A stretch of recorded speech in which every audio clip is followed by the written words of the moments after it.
Shalom semua. Lama nggak jumpa nih. Saya mau menyapa semua teman-teman yang udah lama kita udah nggak ketemu gitu ya. Shalom. Saya berdoa agar teman-teman meskipun di keadaan pandemi kayak gini, tapi aku berdoa semoga pernyataan Tuhan selalu ada di dalam kehidupan kita. Okay.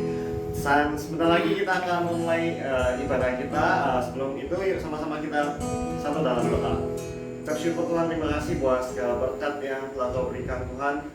Terima kasih Tuhan, meskipun di saat-saat seperti ini Tuhan kami masih bisa melakukan online streaming Tuhan, boleh ibadah online Tuhan, berdoa Tuhan supaya di ibadah kali ini Tuhan setiap kami boleh mendapatkan sesuatu Tuhan, boleh mendapatkan apa yang Kau ingin Kau sampaikan Tuhan dalam kehidupan kami Tuhan. Dan sebentar lagi Tuhan kami akan memuji memuliakan nama-Mu Tuhan, dan hanya di dalam nama-Mu Tuhan Yesus kami telah berdoa dan mengucap syukur. Amin. Siap memuji Tuhan, amin.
Masih siap memuji Tuhan, amin?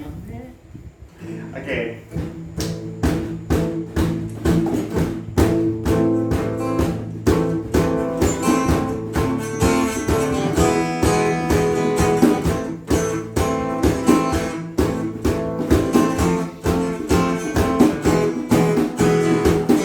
Bersyukurlah kepadanya, bawalah pujian baginya, karena Dia Raja Allah, Dia yang perkasa. Tuhanlah kekuatanku, masmur dan keselamatanku, Dia penolongku, yang melindungi. Kau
Sebelum kita masuk ke firman Tuhan, yuk sama-sama siapkan hati kita untuk menyembah Tuhan.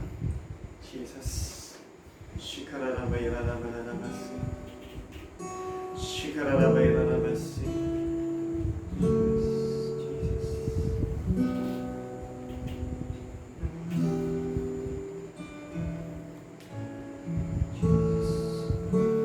Jesus.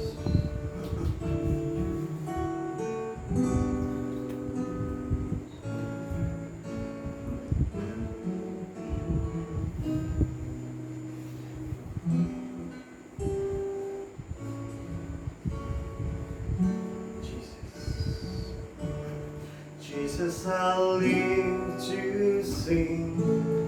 Jesus, I'll live to pray. Your precious name is higher than all the name. I worship you, bow down to you. My heart is so bright, only I you.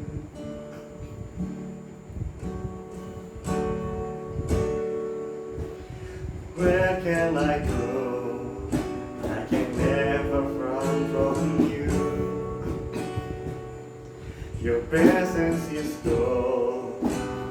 Purify my heart, Lord. I hold on to you. You are hope of my life. How can I ever hide from you? How can I ever hide from you? From you. Jesus, I'll live to sing.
can I ever hide from you?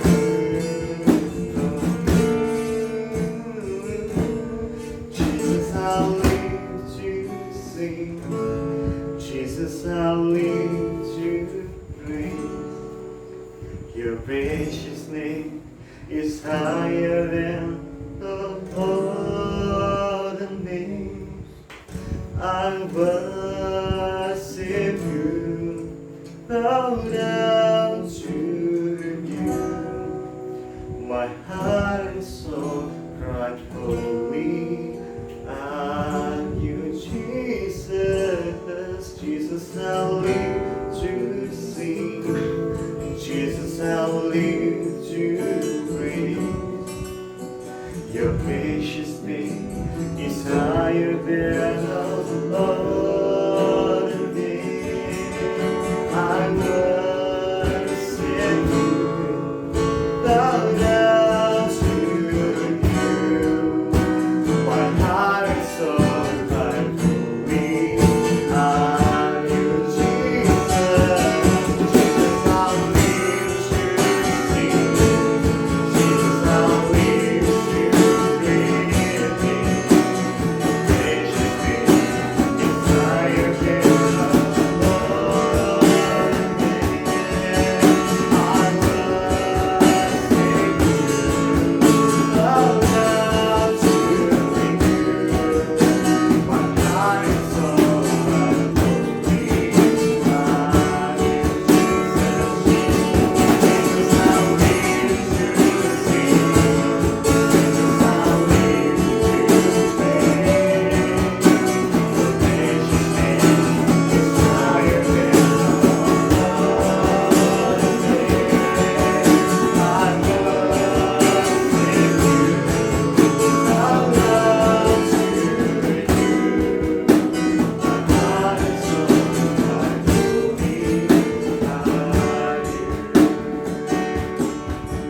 are you, Jesus. Jesus, I'll live to sing. My soul and spirit holy are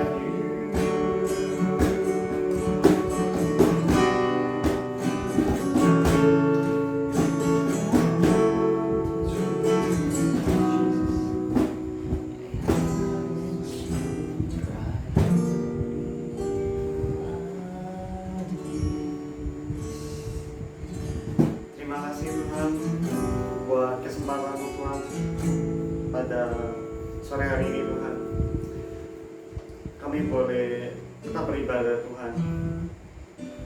Walaupun ibadah online Tuhan, kami mengucap syukur Tuhan atas hal itu. Kami gak tahu Tuhan kondisi di luar sana tidak menentu Tuhan, tapi kami yakin dan percaya Tuhan bahwa kasih setiamu Tuhan selalu setia dalam kehidupan kami Tuhan. Terima kasih Tuhan. Sebentar lagi Tuhan kami akan mendengarkan sedikit dari firman-Mu Tuhan. Mari Tuhan, kami siap Tuhan untuk didapuri oleh bibit benih firman-Mu Tuhan. Biarlah Tuhan firman-Mu pada sore hari ini Tuhan itu boleh tertanam, bertumbuh dan berbuah Tuhan buat sekitar kami Tuhan. Kami juga berdoa Tuhan buat hamba-Mu yang akan menyampaikan firman Tuhan. Biarlah Tuhan apapun yang Dia katakan Tuhan, apapun yang Dia keluarkan dari mulutnya Tuhan itu boleh hanya dari-Mu saja Tuhan. Terima kasih Tuhan menyerahkan ibadah hari ini Tuhan dalam tangan kasih-Mu Tuhan. Yang di dalam nama-Mu Tuhan kami telah berdoa dan mengucap syukur. Amin. Oke, shalom semua. Sebelum kita memberikan yang terbaik, yuk sama-sama kita buka di Amsal 3 ayat 9-10. Muliakanlah Tuhan dengan hartamu dan dengan hasil pertama dari segala penghasilanmu, maka lumbung-lumbung akan diisi penuh sampai melimpah-limpah, dan bejana pemerahanmu akan meluap dengan air buah anggurnya. Oke, seringkali gitu ya, setiap kita itu ragu untuk memberi, ragu untuk memberkati orang-orang yang membutuhkan gitu. Seringkali kita memikirkan diri kita juga gitu. Seringkali kita berpikir bahwa apa yang kita hasilkan sekarang ini aja masih kurang gitu loh, apalagi aku harus ngasih orang lain. Seringkali kita punya pemikiran kayak gitu, seringkali kita ragu ingin memberkati orang lain gitu loh. Tapi di Amsal 3 ayat 9 sampai 10 ini tuh mengajarkan setiap kita gitu loh, ketika mari kita muliakan Tuhan gitu loh dengan apa yang kita punya untuk saat ini, entah itu harta kita, penghasilan kita, apa yang bisa kita kasih gitu loh untuk orang lain, untuk gereja kita. Di ayat ini gitu loh, setiap kita itu diingatkan supaya kita tuh tetap bisa memuliakan nama Tuhan gitu loh. Dengan apa ya, dengan setiap yang kita punya gitu loh, setiap penghasilan kita, setiap apa yang kita miliki saat ini. Dan percayalah gitu loh, setiap pemikiran yang biasa kita punya gitu loh, pikiran khawatir, pikiran nggak cukup, itu percayalah bahwa Tuhan akan memberkati kita lebih dan lebih lagi gitu loh. Karena di Amsal 3 ayat 9 sampai 10 ini suka ngomong gitu loh, ketika kita ngasih gitu loh, kita akan menuai gitu loh, menuai anggur yang sampai melop-melop gitu loh. Jadi yuk sama-sama kita belajar bahwa ngasih gitu ya, entah itu ke gereja, belajar untuk ngasih persembahan kita, perpuluhan, atau untuk orang-orang yang membutuhkan sekeliling kita. Oke, sebelum menutup gitu ya, aku mau cerita singkat aja gitu ya. Kemarin aku sempat beli McD gitu ya, saya nge-grab, habis nge-grab saya tunggu, akhirnya grabnya datang, terus pas lagi hujan gitu, lagi gerimis-gerimis gitu, akhirnya gojeknya nyampe, akhirnya tak ambil ya toh McD-nya. Akhirnya tiba-tiba tuh aku perasaan kok sama ya bapak ini ya, akhirnya aku punya susu Grandfield gitu ya, akhirnya tak kasih susu Grandfield-nya, akhirnya tak kasih orangnya, akhirnya orang Grab-nya ya kayaknya seneng gitu ya bahagia gitu lah. Ya memang sih sebenarnya hal-hal yang kecil gitu toh. Dan akhirnya dia tak buka tau di dalam rumah, dan harusnya itu yang isi 10 ayamnya, pas dibuka isinya 12. Nah, dari situ gitu loh, aku juga belajar gitu, ketika kita memberi jangan khawatir gitu ya. Mungkin seringkali kita memberkati orang, belum tentu berkat itu datang dari orang itu. Maksudnya jangan berharap dari orang itu, tapi berharaplah bahwa percayalah bahwa berkat Tuhan itu akan datang dari tempat-tempat lain gitu. Ya contohnya kayak tadi itu sih aku pengen ngasih susu gitu ya, ternyata tiba-tiba Tuhan berkati aku dengan 2 ayam lebih gitu ya. Mungkin hal kecil lah, mungkin seringkali kita berpikir bahwa hal besar belum bisa, ya nggak apa-apa, kita mulai dari hal kecil, memberkati sesama gitu sih. Oke, sekian dari aku, sama-sama kita sedang dalam doa. Ucap syukur dan terima kasih Tuhan buat segala berkat yang Engkau berikan Tuhan buat setiap kami Tuhan. Mari Bapa ajar setiap kami Tuhan, supaya selalu boleh memuliakan nama Tuhan melalui apa yang kami punya Tuhan, mulai dari harta yang kami miliki Tuhan, penghasilan kami dan waktu yang kami miliki Tuhan, kita hanya boleh jadi persembahan harum Tuhan buat nama-Mu Tuhan. Biarlah Tuhan, setiap apa yang kami miliki Tuhan itu boleh memuliakan nama-Mu Tuhan. Ajar setiap kami Tuhan untuk selalu percaya pada-Mu Tuhan. Terima kasih Tuhan buat segala berkat-Mu Tuhan, hanya di dalam nama-Mu Tuhan Yesus kami telah berdoa dan ucap syukur. Amin.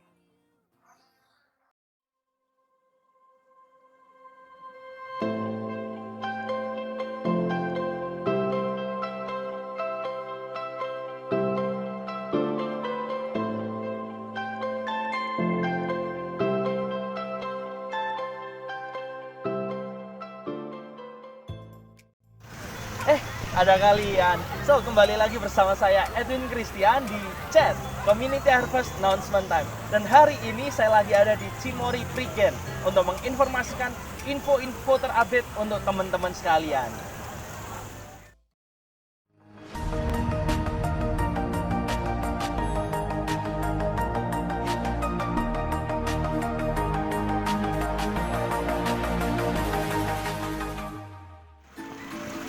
yang pertama untuk kalian simak, kita ada ibadah setiap hari Sabtu jam 5 sore di Amaris Bintoro, Kota Surabaya. So, jangan lupa jam 5 sore, mari bersama-sama kita beribadah. Yang kedua, buat teman-teman yang rindu untuk bertumbuh lebih dalam lagi di dalam Tuhan, mari bergabung bersama kami di dalam Force Community yang akan diadakan setiap hari Jumat jam 7 malam.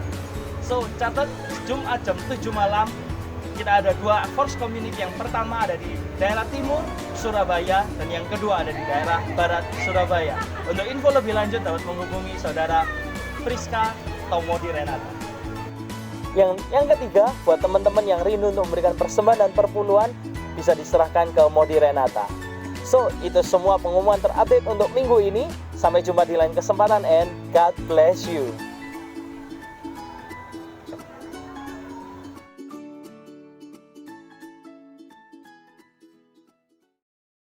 Amin. Puji Tuhan, kita kembali lagi di ibadah online service kita.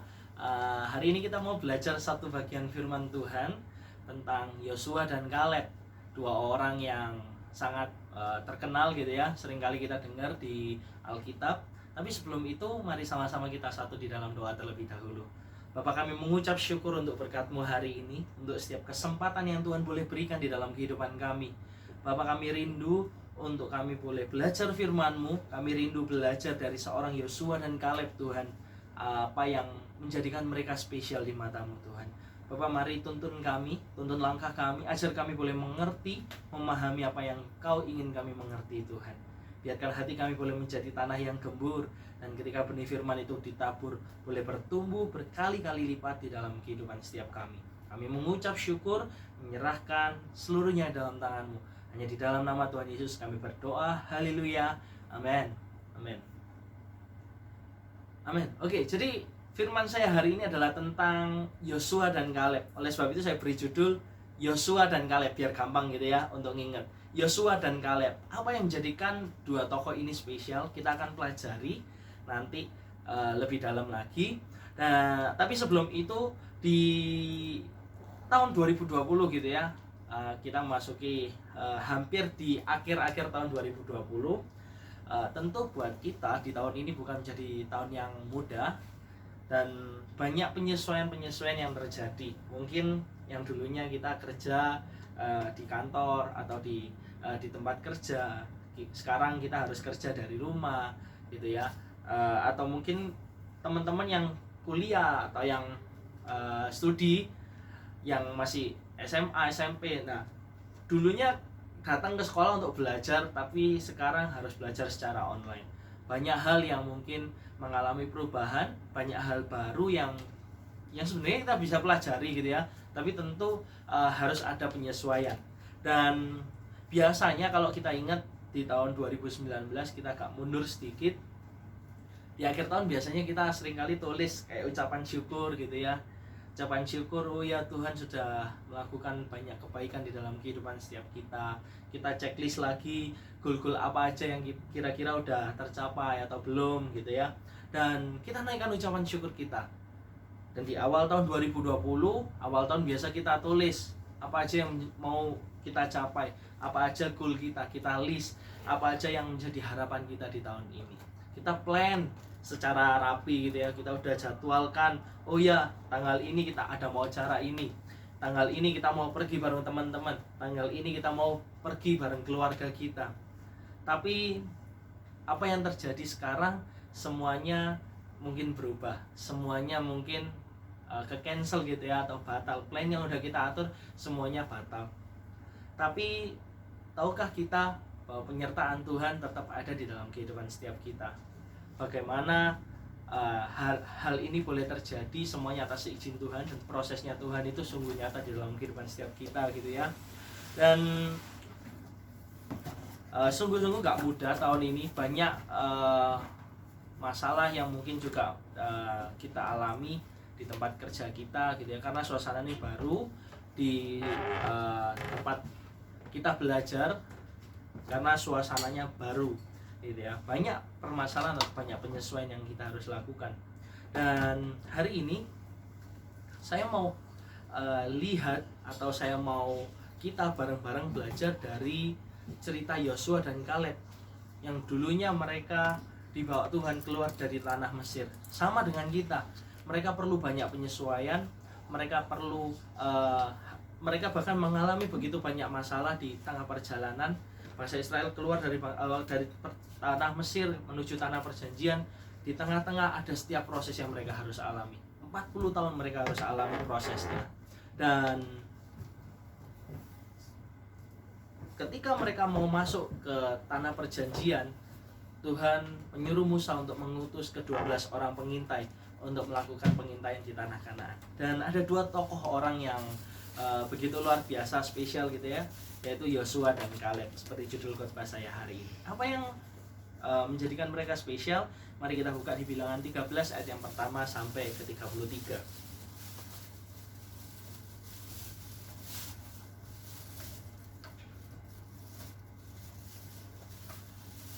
Oke. Bilangan ayat pasal yang 13 ayat yang pertama sampai ke 33. Kita nggak perlu baca seluruh ayat. Saya ceritakan ke teman-teman sekalian.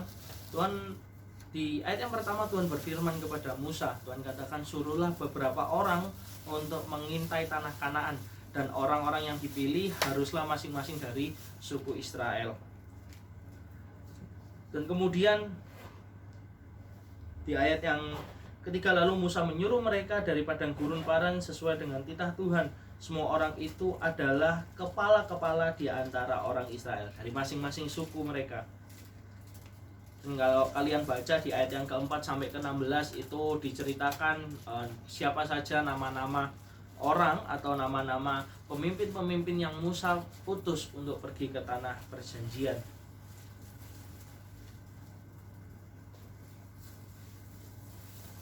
Dan ayat yang ke-18, Musa katakan, amatilah bagaimana keadaan negeri itu. Apakah bangsa yang mendiami kuat atau lemah? Apakah mereka sedikit atau banyak? Dan bagaimana negeri yang didiaminya? Apakah baik atau buruk? Bagaimana kota-kota yang didiaminya? Apakah mereka diam di tempat yang terbuka atau di tempat-tempat yang berkubu? Dan bagaimana tanah itu? Apakah gemuk atau kurus? Apakah ada di sana pohon-pohonan atau tidak? Tabahkanlah hatimu dan bawalah sedikit dari hasil negeri itu. Waktu itu ialah musim hulu hasil anggur. Dan kemudian mereka pergi. Dan setelah melakukan pengintaian selama 40 hari lamanya, ke-12 orang pengintai ini kembali ke Musa dan Harun gitu ya, membawa satu pesan. Kita bisa baca di ayat yang ke-25 sampai ke-29. Dikatakan demikian, mereka membawa pulang kabar kepada keduanya dan segenap umat itu, dan memperlihatkan kepada sekaliannya hasil negeri itu. Mereka menceritakan kepadanya, kami sudah masuk ke negeri itu kemana kau suruh kami, dan memang negeri itu berlimpah-limpah susu dan madunya. Dan inilah hasilnya, hanya bangsa yang diam di negeri itu kuat-kuat, dan kota-kotanya berkubu dan sangat besar. Juga keturunan Enak telah kami lihat di sana. Orang Amalek diam di negeri Negeb, orang Het, orang Yebus, dan orang Amori diam di pegunungan. Orang Kanaan diam sepanjang laut dan sepanjang tepi sungai Yordan. Tapi kita bisa lihat apa yang Kaleb katakan di ayat yang ke-30. Kemudian Kaleb mencoba menenteramkan hati bangsa itu di hadapan Musa. Katanya, tidak, kita akan maju dan menduduki negeri itu, sebab kita pasti akan mengalahkannya. Lanjut di ayat yang ke-31, tetapi orang-orang yang pergi ke sana bersama-sama dengan dia berkata, kita tidak dapat maju menyerang bangsa itu karena mereka lebih kuat daripada kita. Juga mereka menyampaikan kepada orang Israel kabar busuk tentang negeri yang diintai mereka dengan berkata, negeri yang telah kami lalui untuk diintai adalah suatu negeri yang memakan penduduknya, dan semua orang yang kami lihat di sana adalah orang-orang yang tinggi-tinggi perawakannya. Juga kami lihat di sana orang-orang raksasa, orang Enak yang berasal dari orang-orang raksasa, dan kami lihat diri kami seperti belalang, dan demikian juga mereka terhadap kami. Nah, kita bisa lihat ini adalah jalan ceritanya gitu ya. Jadi Musa mengutus ke-12 orang dari masing-masing suku di Israel. Mereka pergi dan setelah 40 hari mereka kembali dengan hasil yang berbeda. Kenapa saya katakan berbeda? Dari ke-12 pengintai, yang 10 mengatakan, oh kayaknya kita nggak bisa masuk ke tanah Kanaan, musuhnya terlalu berat, kita terlalu kecil untuk kita bisa mengalahkan mereka gitu ya. Tapi yang kedua orang lainnya yaitu Yosua dan Kaleb, mereka katakan, "Enggak, kita bisa masuk ke sana. Kita pasti bisa mengalahkan setiap mereka." Lalu sebenarnya apa yang membedakan Yosua dan Kaleb dengan 10 pengintai lainnya? Apa yang menjadikan mereka berbeda? Yang pertama adalah bagaimana cara mereka melihat masalah mereka. Alkitab mencatat bahwa perwakilan dari masing-masing suku adalah seorang pemimpin. Tadi kita baca di ayat yang pertama. Kemudian kalau kita baca lagi, sebenarnya ke-12 orang ini pergi secara bersama-sama dan di waktu yang sama gitu ya.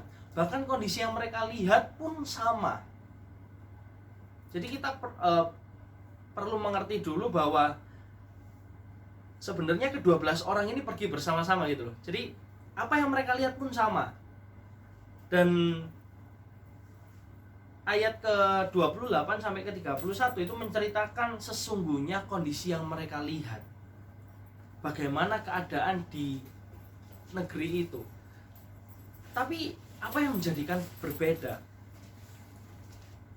adalah bagaimana cara mereka memandang, bagaimana cara mereka melihat. Ke-10 orang melihat, oh ya musuhnya berat, tapi kayaknya kita nggak bisa ngalahin deh.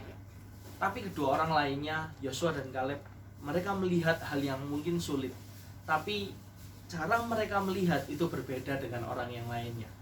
Yosua dan Kaleb melihat permasalahan yang mereka hadapi adalah permasalahan yang mampu mereka selesaikan bersama dengan Tuhan. Dan hal ini yang seringkali terjadi di dalam kehidupan setiap kita, sama dengan kehidupan setiap kita. Hari-hari ini kita menghadapi berbagai masalah, mungkin financial kita, mungkin masalah studi kita gitu ya, atau mungkin di dalam keluarga kita. Tinggal bagaimana kita bisa melihat, bagaimana cara pandang kita terhadap permasalahan yang kita alami. Mau seperti apakah kita? Mau seperti yang 10 atau kita mau memilih untuk seperti Yosua dan Kaleb? Kita mau belajar untuk oke, aku mampu untuk melakukannya, aku mampu untuk menyelesaikannya. Dan ini menjadi pembedanya. Setiap kita pasti mengalami masalah, dan Alkitab katakan masalah yang Tuhan berikan itu nggak pernah melebihi kemampuan kita. Oleh sebab itu saya bisa katakan bahwa semuanya itu sama gitu ya. Semua pasti mengalami masalah. Tapi yang menjadi pembeda sekali lagi adalah bagaimana cara pandangmu terhadap masalah yang kau alami hari-hari ini. Bagaimana engkau melihat? Apakah engkau melihat masalah yang besar itu, ataukah engkau melihat Tuhanmu yang lebih besar dari permasalahan yang kau alami? Dan kita tadi lihat gitu ya, di ayat yang pertama Alkitab catat bahwa yang dipilih adalah pemimpin-pemimpin. Pemimpin di sini berbicara soal pengalaman, pemimpin berbicara soal jabatan gitu ya. Dan bahkan seorang pemimpin biasanya adalah orang-orang yang memiliki kemampuan lebih, atau orang-orang yang memang ditunjuk karena mereka punya sesuatu yang spesial. Tapi itu semua nggak menjamin gitu loh, bahwa cara mereka melihat masalah itu benar, cara mereka memandang permasalahan yang mereka hadapi itu betul. Oleh sebab itu kita perlu belajar seperti Yosua dan Kaleb. Apapun masalah yang kau hadapi hari-hari ini, mari memandang kepada Tuhan kita, mari memandang kepada sumber pengharapan kita, bahwa di dalam Dia kita punya kemenangan yang besar. Ketika cara pandang kita benar, ketika kita memandang dengan mata yang tertuju kepada Allah, bukan mata yang tertuju kepada masalah kita, maka engkau akan menjadi berbeda. Berbedanya apa? Tadi yang saya katakan, karena engkau melihat dengan cara yang berbeda dengan orang lain. Ada satu kisah gitu ya, salah satu ilustrasi. Jadi ada seorang wanita yang bernama Ani gitu ya. Dia tinggal di suatu desa, dan Ani adalah seorang yang baik, tapi ada salah satu tetangganya yang iri kepada Ani ini, si Ani gitu ya. Dan suatu hari, di suatu pagi, Ani bangun, kemudian dia keluar mau membersihkan halaman, dan tiba-tiba di halaman tersebut dia menemukan sebuah bingkisan yang bertuliskan dari tetangga sebelah yang iri ini gitu ya. Kemudian Ani membuka, dan setelah dibuka Ani pun kaget karena isinya adalah kotoran sapi. Dari kalau saya mikir gitu ya, saya jadi ani, saya juga pasti marah gitu loh. Kayak, hah, apa maksudnya gitu loh. Tapi di cerita ini seorang ani ini punya cara pandang yang berbeda. Mungkin tetangga-tetangga lain yang baik sama ani, dia katakan, kamu labrak aja tetanggamu itu. Kok bisa sampai ngasih kotoran sapi di depan rumah dan lain sebagainya. Tapi apa yang ani lakukan ini sungguh berbeda. Ani katakan kepada tetangga-tetangga yang mendukungnya, dia katakan demikian, bahwa it's okay, nggak apa-apa, kotoran sapi ini bisa buat menyuburkan tanah. Mungkin dia melihat pekarangan rumahku kurang subur, oleh sebab itu dia memberikan kotoran sapi ini untuk membantu menyuburkan tanah pekarangan rumahku. Wow, kita bisa lihat bagaimana cara pandang yang benar itu menentukan tindakan setiap kita. Ketika kita memandang suatu hal dengan benar, ketika kita mengerti bahwa apa yang kita hadapi mampu kita selesaikan bersama Tuhan, maka tindakan yang akan kita ambil itu pun akan benar. Jadi yang pertama yang saya mau share ke teman-teman sekalian, apa yang menjadi Yosua dan Kaleb berbeda adalah bagaimana cara pandang mereka, cara mereka melihat permasalahan yang mereka alami di kehidupan mereka. Jadi katakan bersama-sama dengan saya, cara pandang yang benar. Cara pandang yang benar. Kemudian yang kedua, apa yang membuat mereka menjadi berbeda? Apa yang membedakan mereka dengan pengintai-pengintai lainnya?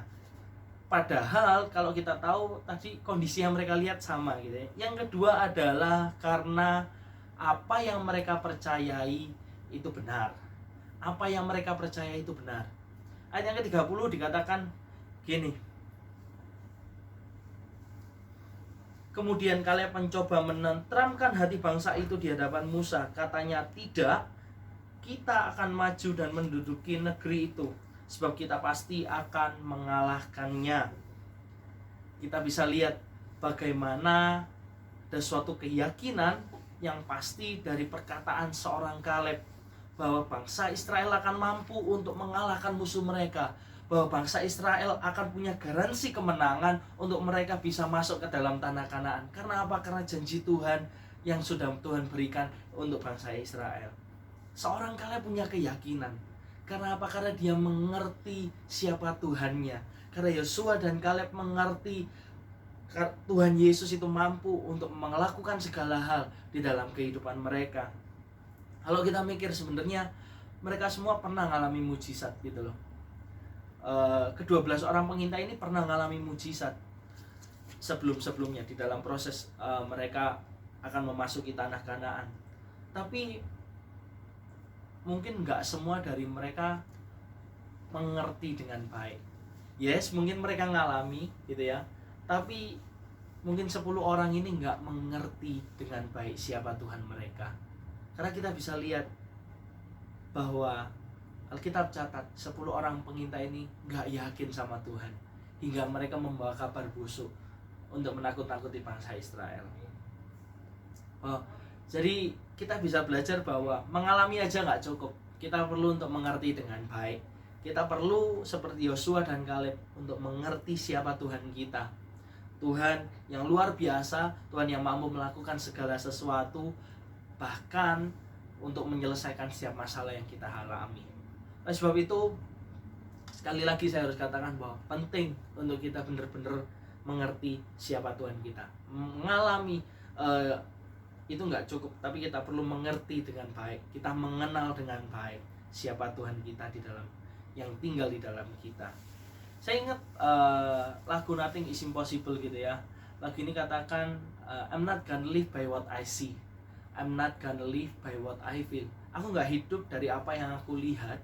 Yosua dan Kaleb hidup bukan dari apa yang mereka lihat. Kalau mereka hidup dari apa yang mereka lihat, mereka sama seperti 10 pengintai lainnya. Tapi apa yang mereka lakukan? Mereka pulang dengan membawa kabar yang berbeda dengan 10 orang lainnya. Karena apa? Karena mereka hidup bukan dari apa yang mereka lihat. Kemudian yang kedua adalah mereka nggak hidup dari apa yang mereka rasakan. tapi mereka hidup dari janjinya Tuhan. Tuhan janjikan bangsa Israel akan masuk ke dalam tanah Kanaan, dan itu yang mereka pegang dengan sepenuh hati mereka.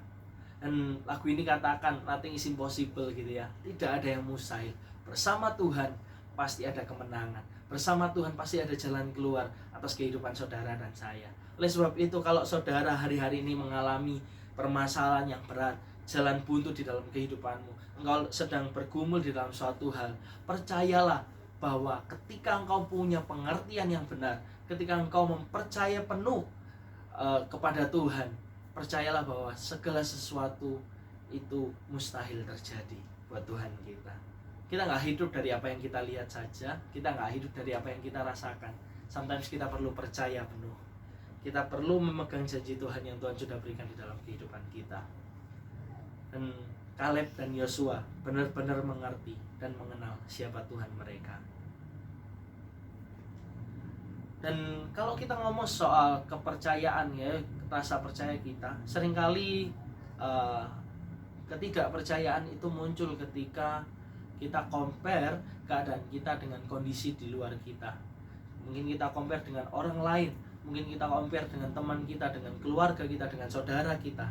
Seringkali ketidakpercayaan itu muncul ketika kita sedang membandingkan diri kita dengan orang lain atau dengan kondisi yang kita alami. Kenapa? Kita bisa baca di ayat yang ke-31, Alkitab katakan demikian. Tetapi orang-orang yang pergi ke sana bersama-sama dengan dia berkata, kita tidak dapat maju menyerang bangsa itu karena mereka lebih kuat daripada kita.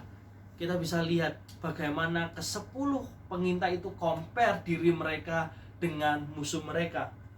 Juga mereka menyampaikan kepada orang Israel kabar busuk tentang negeri yang mereka intai, kabar busuk tentang negeri yang diintai mereka dengan berkata, negeri yang telah kami lalui untuk diintai adalah suatu negeri yang memakan penduduknya, dan semua orang yang kami lihat di sana adalah orang-orang yang tinggi-tinggi perawakannya. Sekali lagi mereka compare diri mereka dengan orang lain. Mereka membandingkan diri mereka. Oh, mereka orang-orang di tanah Kanaan itu orang-orang yang tinggi, lebih besar dibandingkan kita. Ketidakpercayaan mulai muncul ketika kita compare kehidupan kita dengan orang lain.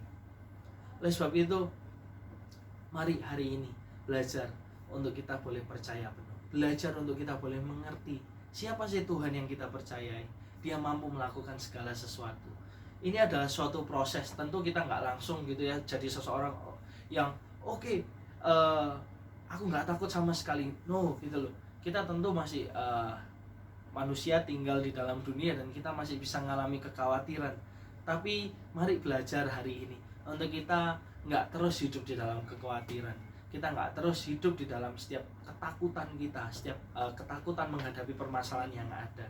Tapi mulai belajar untuk keluar, mulai belajar untuk pergi di satu area yang namanya percaya penuh. Mari berjalan di dalam satu area yang namanya aku mengerti siapa Tuhanku dengan benar. Dan aku belajar di dalam aku pribadi gitu ya, aku belajar ketika aku menghadapi masalah, aku selalu support diriku sendiri dengan kayak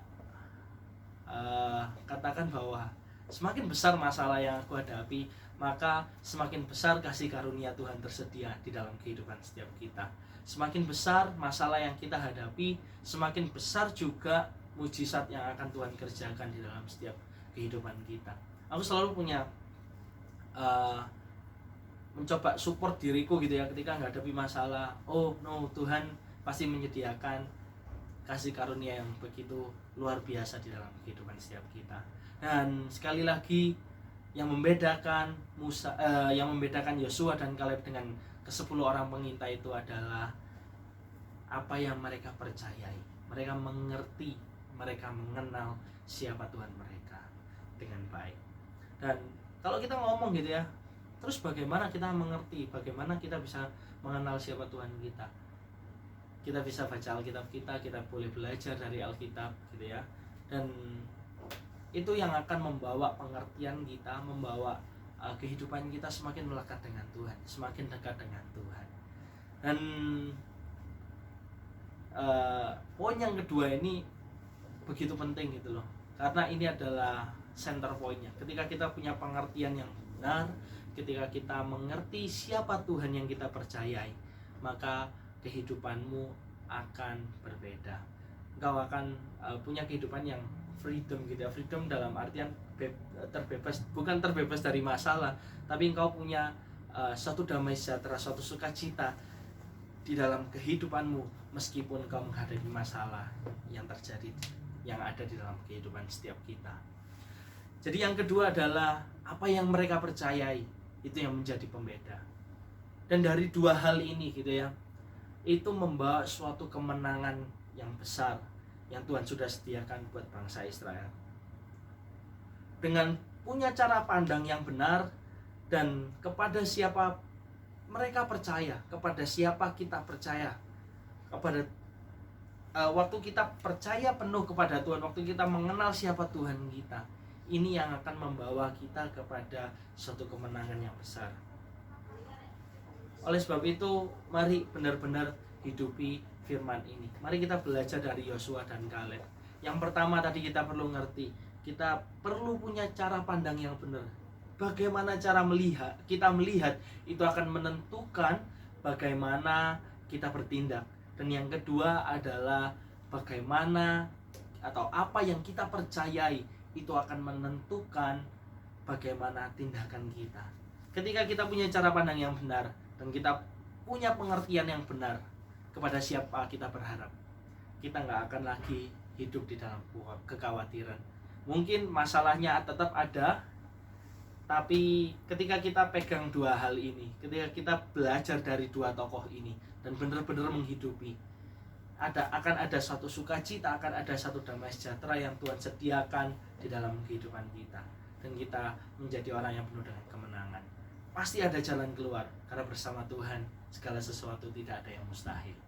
Jadi mari kita berdoa gitu ya. Saya berdoa biar firman ini boleh tertanam di dalam hati setiap kita. Kita mau belajar seperti Yosua dan Kaleb. Mari kita berdoa. Bapak, kami mengucap syukur Tuhan untuk berkat firman-Mu hari ini. Kami boleh belajar dari seorang Yosua dan Kaleb, bagaimana mereka punya cara pandang yang benar. Mereka memiliki Tuhan, pengertian yang benar akan siapa Tuhan mereka. Ajar kami untuk kami boleh menghidupi firman ini. Ketika masalah datang, kami boleh tetap berdiri Tuhan bersama Kristus, karena Engkau yang menguatkan setiap kami. Kami mengucap syukur, menyerahkan Tuhan setiap anak-anak-Mu ke dalam tangan-Mu Tuhan. Kami berdoa, aku berdoa biar Roh Kudus yang senantiasa bekerja di dalam hati setiap anak-anak-Mu. Terima kasih Tuhan, hanya di dalam nama Tuhan Yesus kami berdoa dan mengucap syukur. Haleluya. Amin. Amin.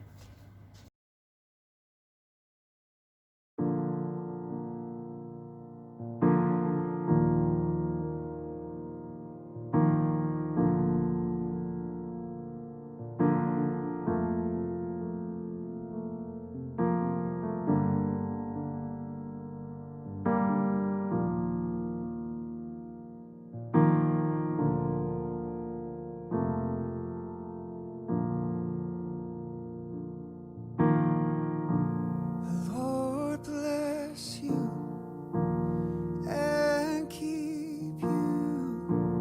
Make His face shine upon you and be gracious to you. The Lord turn His face toward you and give you peace.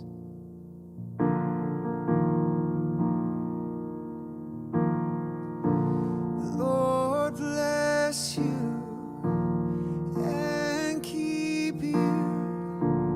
Make His face shine upon you and be gracious to you.